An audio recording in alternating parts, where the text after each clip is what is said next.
Yeah, good evening guys.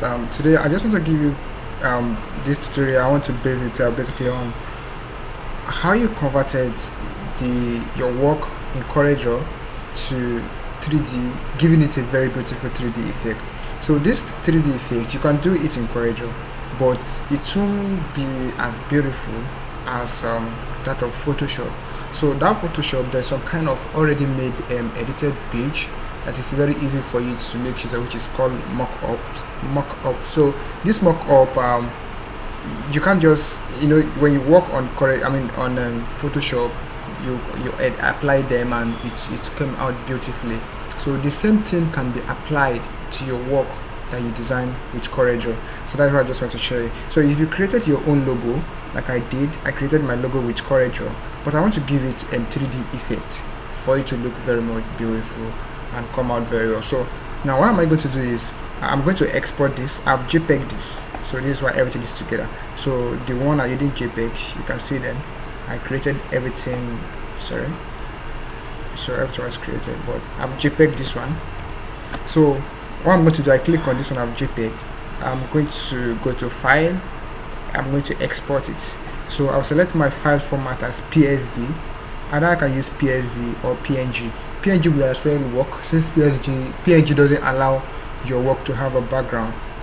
It come out exactly without background. So PSD also work perfectly because we are taking it to Photoshop. So for us to make use of it in Photoshop, it's just like given a flesh to flesh instead of flesh to bone. So it worked perfectly. Now what we're just going to do here is I'm going to work with PSD. My location, that is desktop, I export. So it's telling me there is that file there before. Yes, I want to overwrite it. So click on, make sure this transparent background is clicked, then and check on this as well, always overprint black. So then you click OK. Then from here, now it's saved on the desktop.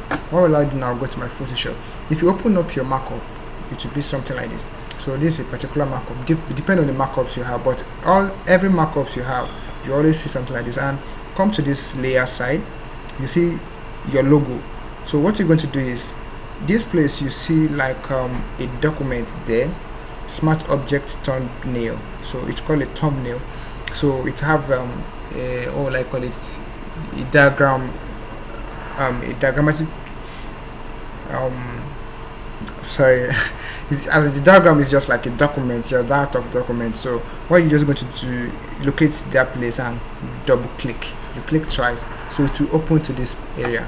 So you can't just delete what is here. What you're just going to do first is go to file, click on place embedded. So if you click on place embedded, go to where you have your file. This is my desktop. I'm having top launch. Quickly search for it. Top launch, look at it here. So on my desktop, then I click place. So it's loading now. Here it is. What I'm going to do is I'm going to drag this. You know how you drag? Click your shift key, then drag from the edge so that it won't drag anyhow. Then once I'm done, place it very well. Okay. So I don't want this logo markup.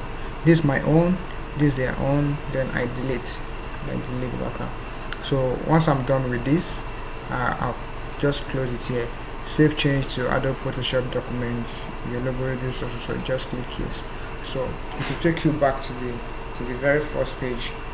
You just have to wait for some second while the saving is going on, converting the colors and everything. So take a look at it. So this is what will come out as top launch. This is how it's going to be. So now if you also want to include some text under your logo, whatever you design, so I can Ctrl T to select this, so I can reduce it.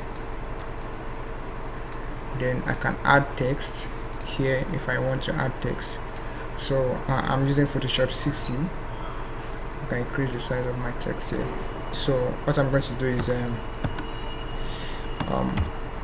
okay, sorry, let me use mock up tutorial. So click OK. Let me use my select tools, then bring the text here.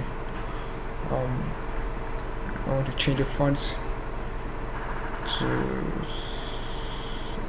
I think I'll just make it something simple.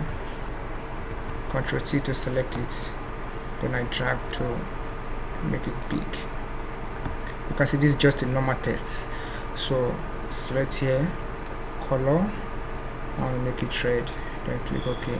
So I close it again. Okay, let me drag it up a little bit. So yes,